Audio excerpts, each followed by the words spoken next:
Hey guys, how are you doing? It's Nakul again from Tech Boy back with another video for you guys, and today I'm gonna be reviewing the new Xiaomi Redmi Note 3, so let's get started. Okay guys, so you know the concept, the pros and the cons, what a normal day user would like and dislike in this phone.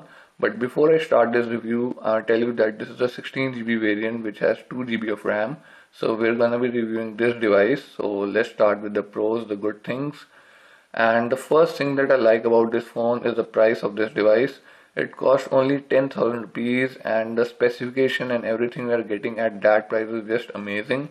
We are getting the Snapdragon processor, which is 650, and it's clocked at 1.4, which is quad core, and then 1.8, which is dual core. So it has 6 cores, 2GB of RAM, we have 16 megapixel camera at the back with dual LED flash, and obviously the main feature, which is the fingerprint sensor.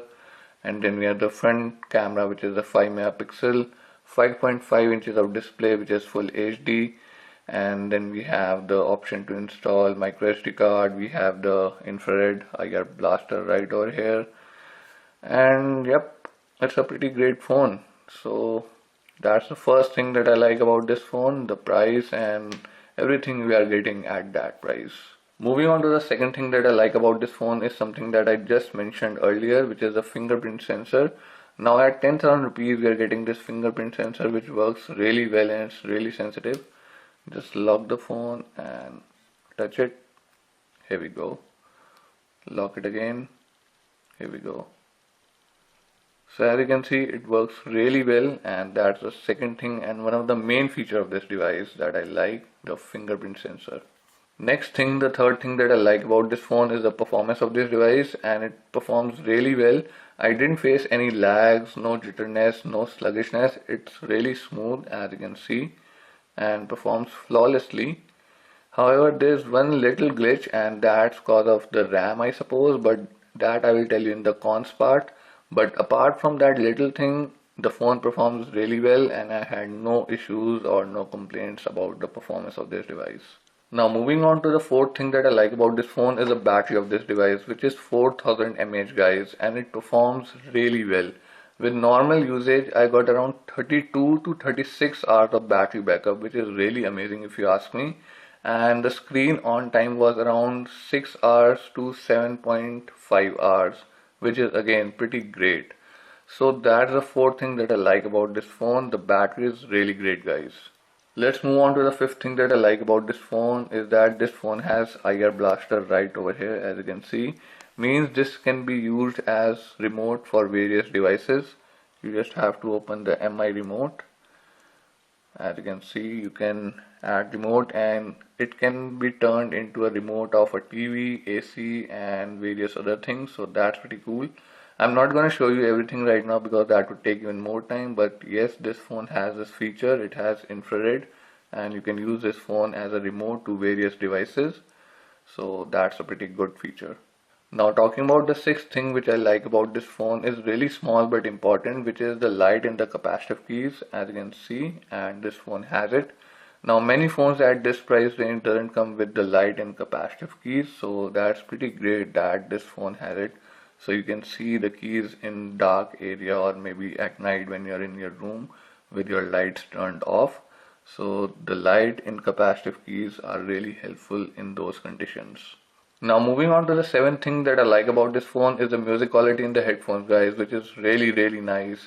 The bass, the treble, the vocals and even the volume, it's really amazing guys. And that too when I was playing the music in the Google Play Music app. And if you can download any third-party app like the Power Amp, that's gonna increase the music quality even more. So yep, trust me on that, the music quality in the headphones, it's really amazing in this phone guys. Now moving on and talking about the eighth thing that I like about this phone is the loudspeaker of this phone, which is not that loud I would say, but it's crystal clear guys, really clear.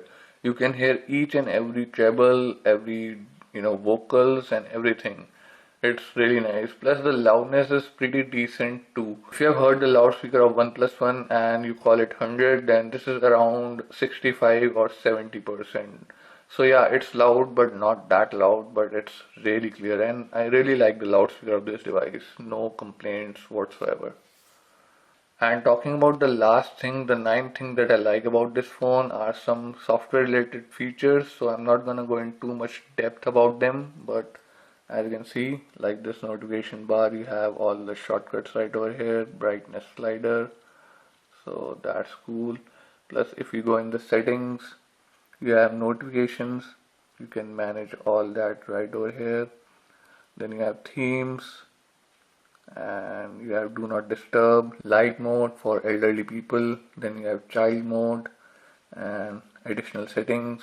Here you have one-handed mode, as you can see. Then you have notification light, headphones and audio effects.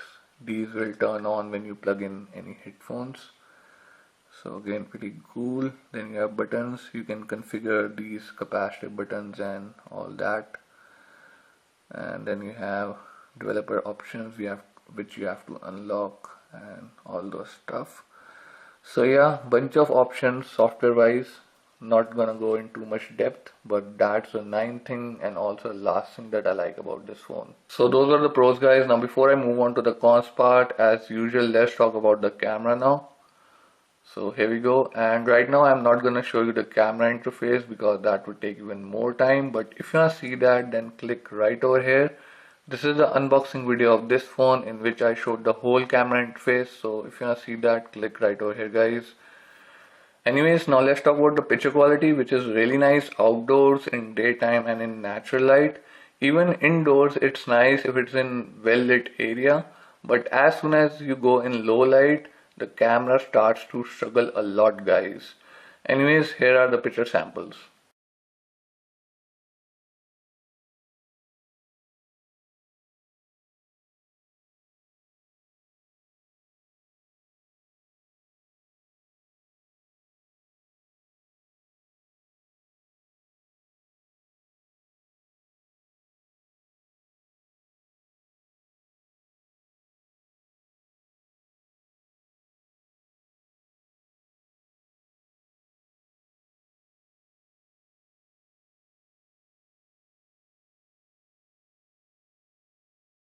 So as you guys just saw the picture samples, you can see that the pics are really nice outdoors and in very well lit area, but as soon as you go in low lighting, the picture starts to struggle. Even though you might not feel in the picture samples, but when you zoom in the pictures, you can clearly see that they starts to get little blurry and pixelated in low light area. So now moving on, let's talk about the video recording quality. Now if we start recording, as you can see, we have tap to focus, we can take pics simultaneously, we have pause option, but what we don't have is the flash toggle while we are recording the video. You can't turn on and off the flashlight while you are recording. However, you can do that before you start recording, as you can see. So that's one thing that I don't like, that we don't have the flash toggle while we are recording. Plus there is one more thing I want to tell you about, that you cannot record the bass in the video. If there is a song playing in the background and there is lots of bass or even beats, you cannot record it. The sound will get all distorted. Like you can't hear anything in the audio. It will be all blur and distorted. So that's the second thing that I don't like about this phone in the video recording. So that's pretty much about it for the camera. So now let's move on to the cons now. The bad things. Now the first thing that I don't like about this phone is something related to its RAM, I guess. Remember in the performance area I said there's a glitch which I will tell you about in the cons part. This is it. Now if you are doing a multitasking and you have opened 2-3 heavy apps like Facebook, YouTube, Snapchat or whatever, and when you press home, the launcher, the basic launcher takes 3-4 seconds or sometimes even more to turn on. All you get this circle and it says just wait for a second or something like that. I will try to show you. If I open YouTube, here we go. Okay, so I'm obviously offline, and let's open something else, maps. Now I don't know if it's gonna do right now or not, but I will try. And obviously it's not doing it right now, but it does. It takes a while to restart the home launcher, and that's really annoying. Now I think this problem is because of the 2 GB RAM, and in 3 GB RAM variant hopefully you won't see this problem, but anyways it's there in this phone and I don't like it. Now moving on to the second thing that I don't like about this phone is that the sync of this phone sometimes doesn't work. Now by sync I means when you get your emails, WhatsApp messages, Facebook notification and stuff like that, sometimes it doesn't work. It works when you turn on the screen. I mean, I have another phone with the same accounts and I get all the notification in that phone even while that phone is sleeping, but not in this phone. Only sometimes, not always. I would say 2 out of 10 times it does that. And all the notification and messages comes as soon as I hit the power button and screen turns on. Even though that doesn't happen always, maybe 1 or 2 out of 10 times, but it does. But here's a solution. I tried, but I couldn't get enough time to test it. If we go in additional settings, here we go, in battery, as you can see, manage apps, battery usage. Now as you can see, it's on off. MIUI won't restrict background activities, so I just turned it off. Before that it was on standard, which says background access to the location services and the network will be restricted. But anyways, it doesn't say that it will stop the sync or anything, but it was on standard. But I recently turned it off and I haven't faced any of those issues so far. But again, I'm saying I didn't get enough time to test it. But yes, I was facing that issue 2 out of 10 times, I would say. But maybe this is the solution. I just turned it off, so let's see. You can ask me that in the comments down below if you like. Now talking about the third thing that I don't like about this phone is that the Wi-Fi doesn't connect automatically when you go out of the range and comes back in. Means while you're connected to the Wi-Fi it's great, but as soon as you step out of the home, obviously it's gonna disconnect. But it doesn't always reconnect when you come back inside the house. You have to unlock your device, go to the Wi-Fi and tap on the connect manually to connect it again. Again, obviously it doesn't happen always, but yes, it does happen. So that's the third thing that I don't like about this phone. Now moving on to the fourth thing that I don't like about this phone is again a small thing, but it's annoying. And obviously it doesn't happen always, but sometimes it does. When you open a heavy app like Snapchat, YouTube or similar type, and you want to search something or you want to enter a text, and when you tap on the area where you want to enter a text, so the keyboard should appear instantly, but sometimes it doesn't. It takes around 5-6 seconds to appear, which is really annoying because you think you haven't tapped there, but when you see the scroller is right over there and you tap it again, but the keyboard doesn't appear for 5-6 seconds, which is really annoying. And again, it doesn't happen always, but sometimes it does. So that's the fourth thing that I don't like about this phone. Now moving on to the fifth thing, which is also the last thing that I don't like about this phone, is that the micro SD card takes place of the second SIM card.